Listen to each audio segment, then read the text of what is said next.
অনিয়মের অভিযোগ তুলে জাকসু নির্বাচন বর্জন করেছে ছাত্রদল সহ 4টি প্যানেল ও 5 স্বতন্ত্র প্রার্থী।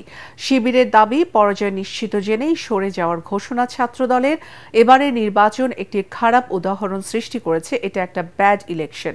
কিন্তু 68% ভোটারের প্রতি সম্মান জানিয়ে বর্জন না করার ঘোষণা বাক্সাসের।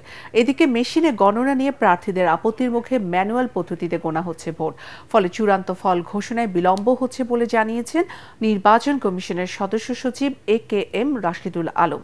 পাল্টাপাল্টি অভিযোগে উত্তেজনার মধ্য দিয়েই বৃহস্পতিবার শেষ হয় জাহাঙ্গীরনগর বিশ্ববিদ্যালয় কেন্দ্র ছাত্র সংসদ জাকসু নির্বাচনে ভোট গ্রহণ। সাভার প্রতিনিধি আবুল বাশারকে সাথে নিয়ে মিজান শাহজাহানের রিপোর্ট। বসুন্ধরা টিস্যু, অশুদ্ধতার বিরুদ্ধে এক বিন্দুও ছাড় নয়। বৃহস্পতিবার সকাল 9টা থেকে টানা 5টা পর্যন্ত ভোট নেওয়া হয় 21টি কেন্দ্রে। তবে 5টার মধ্যে লাইনে দাঁড়ানো সবার ভোট নিতে গিয়ে রাত 8টা পর্যন্ত নির্বাচনী কার্যক্রম চলতে দেখা যায় শহীদ তাজউদ্দিন আহমেদ ও জাতীয় কবি কাজী নজরুল ইসলাম হল কেন্দ্রে। এরপর সব কেন্দ্রের ব্যালট বাক্স আসে জাকসু নির্বাচন কমিশনে তথা সিনেট হলে। রাত 10টার পর শুরু হয় গণনা। ওএমআর শিটে ভোট হলেও মেশিনে গোনা নিয়ে আপত্তির মুখে হাতে গুনছেন নির্বাচনী কর্মকর্তারা। প্রথমত আমরা চিন্তা করেছিলাম স্ক্যানিং করে প্রিপারেশন করা হবে, পরবর্তীতে শিক্ষার্থীরা কেউ আপত্তি করেছেন।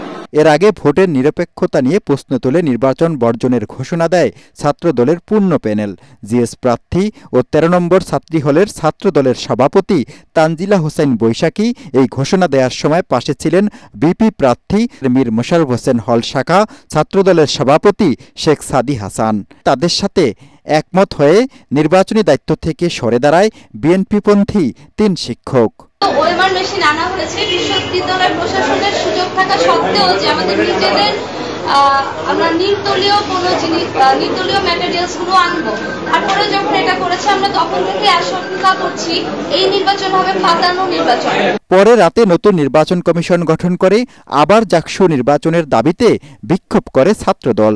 এ সময় নির্বাচন বর্জনের ঘোষণা দেয় আরও কয়েকজন প্রার্থী। তবে ছাত্রদলের এই সরে যাওয়াকে নেতিবাচকভাবে দেখছে ছাত্র শিবির। সহাবস্থানের রাজনীতি চর্চা করতে চাই, আমরা সহমর্মিতার রাজনীতি করতে চাই, এক্ষেত্রে আমাদের দূরত্বগুলো দূর করতে চাই। বিপি প্রার্থী ও বিশ্ববিদ্যালয় শাখা শিবিরের সদস্য আরিফুল্লাহ আদিপ ও জিএস প্রার্থী এবং বিশ্ববিদ্যালয় শাখা শিবিরের দপ্তর ও প্রচার সম্পাদক মাজারুল ইসলাম বলেন, পরাজয় নিশ্চিত জেনে এই কৌশল নিয়েছে ছাত্রদল। অন্যদিকে নির্বাচনকে ত্রুটিপূর্ণ বললেও বর্জনের পক্ষে নয় বাকসাস। আমরা বলছি যে এইটার মাধ্যমে অন্তত গণতান্ত্রিক ধারার প্রচলনটা হোক, যাতে এই যে শুরুটা আমরা করেছি এই শুরুটা যাতে ধারাবাহিকতাটা বজায় থাকে।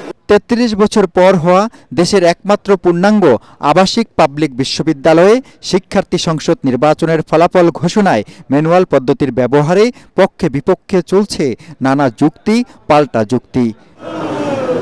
মিজান শাহজাহান, ATN বাংলা, জাহাঙ্গীরনগর বিশ্ববিদ্যালয়, সাভার, ঢাকা।